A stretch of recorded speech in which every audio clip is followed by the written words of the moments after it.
Ya, Nama saya Gali Alfianto, NIM 21932-326, kelas D reguler 2. Presentasi tentang sistem pencernaan. Tubuh memiliki sistem pencernaan yang terdiri dari rongga mulut, faring atau kerongkongan, esofagus, lambung, usus halus, usus besar, rektum, dan anus. Organ-organ tersebut memiliki fungsi berbeda dalam mencerna makanan yang masuk ke dalam tubuh. Selain organ pencernaan tersebut, tubuh juga membutuhkan zat-zat yang dihasilkan oleh empedu, kelenjar air liur atau ludah, serta pankreas untuk membantu mencerna makanan. Ini merupakan gambaran dari sistem pencernaan yang terdiri dari mulut, lidah, rongga mulut, faring, kelenjar ludah, hati atau liver, lambung atau stomach,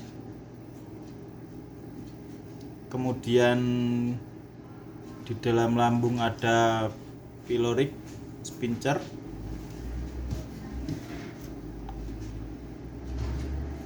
dan ada empedu, pankreas, usus halus, usus besar, dan rektum, dan yang terakhir adalah anus. Kemudian rongga mulut merupakan tahap awal pencernaan makanan, yaitu pencernaan kimiawi dan mekanik. Pencernaan kimiawi dibantu enzim amilas atau ptyalin pada air liur yang dihasilkan oleh kelenjar air liur atau ludah. Enzim ini mengubah amilum menjadi glukosa. Kemudian pencernaan mekanik merupakan proses pencernaan makanan menggunakan gigi. Proses ini bertujuan untuk memotong-motong makanan menjadi bentuk yang lebih kecil sehingga mudah untuk dicerna oleh sistem organ lainnya. Yang kedua adalah faring atau kerongkongan. Merupakan rongga penghubung antara rongga mulut dengan esofagus.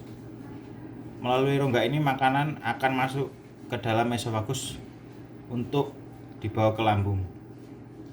Setelah itu esofagus. Organ ini membantu pencernaan makanan dengan cara melakukan gerakan peristaltik ke arah lambung.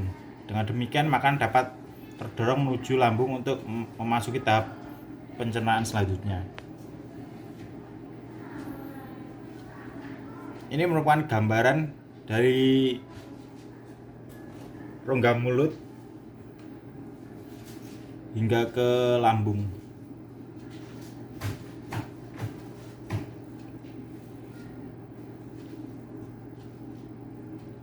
Kemudian dari lambung. Lambung merupakan salah satu tempat pencernaan makanan yang penting. Pada organ ini, proses pencernaan berlangsung selama 2-6 jam.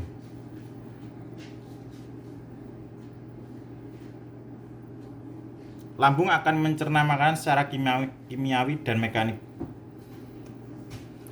Pencernaan kimiawi dibantu oleh beberapa enzim dan protein. Di antaranya adalah enzim hidroklorik asid atau HCl yang berfungsi sebagai pembunuh kuman, mengaktifkan enzim pepsin.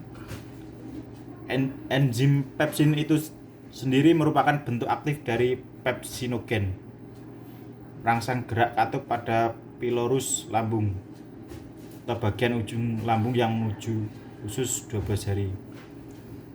Kemudian enzim pepsin fungsinya adalah memecah protein menjadi pepton. Keempat, enzim renin yang fungsinya menggumpalkan protein susu atau kasein dengan bantuan ion kalsium. Faktor intrinsik berupa protein berfungsi untuk menyerapkan vitamin B12. Kemudian pencernaan mekanik pada lambung merupakan gerak peristaltik yang memungkinkan makanan bercampur dengan getah lambung dari berbagai enzim tadi. Dan usus halus. Usus halus terdiri dari 3 bagian, yaitu duodenum yang terdiri dari usus 12 jari, jejunum, dan ileum. Pada usus halus terdapat muara dari saluran empedu dan pankreas yang menghasilkan zat dan enzim untuk membantu proses pencernaan. Enzim yang berperan pada usus halus yaitu sakrase, maltase, laktase, dan erepsinogen.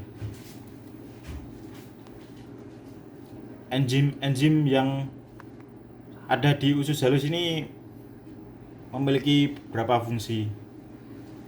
Sakrase mencerna sukrosa menjadi glukosa, maltase mencerna maltosa menjadi glukosa, sedangkan laktase mencerna laktosa menjadi glukosa.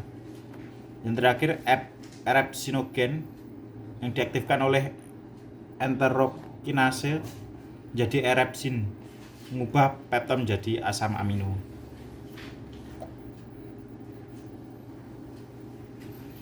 Berikut merupakan gambaran dari bentuk pencernaan tubuh manusia.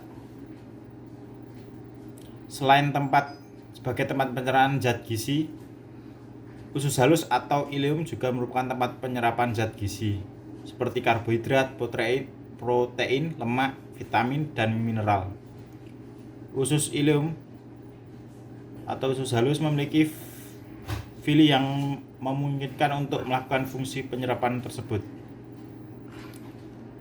Zat gizi yang sudah diserap oleh usus ini akan dialirkan oleh darah dan limfa ke seluruh tubuh. Berikut adalah gambarannya. Kemudian usus besar atau kolon. Usus besar dibagi menjadi 4 bagian, yaitu kolon ascendent. Kolon transversal berfungsi merupakan bagian usus besar yang mendatar setelah kolon ascendent. Kemudian kolon descendent dan kolon sigmoid yang terakhir. Kemudian rektum merupakan bagian terakhir dari usus besar yang berfungsi menyimpan fases hingga diekskresikan atau dikeluarkan melalui anus. Yang terakhir adalah anus, merupakan lubang di ujung saluran pencernaan yang memungkinkan fases keluar dari tubuh. Kesimpulan, makanan yang masuk ke dalam tubuh akan dicerna oleh sistem pencernaan. Sistem pencernaan tubuh terdiri dari rongga mulut, faring, esofagus, lambung, usus halus, dan usus besar, serta rektum, dan yang terakhir adalah anus. Pada rongga mulut dan lambung terjadi pencernaan secara kimiawi dan mekanik. Pencernaan makanan yang dibantu oleh kelenjar ludah, empedu, dan getah pankreas.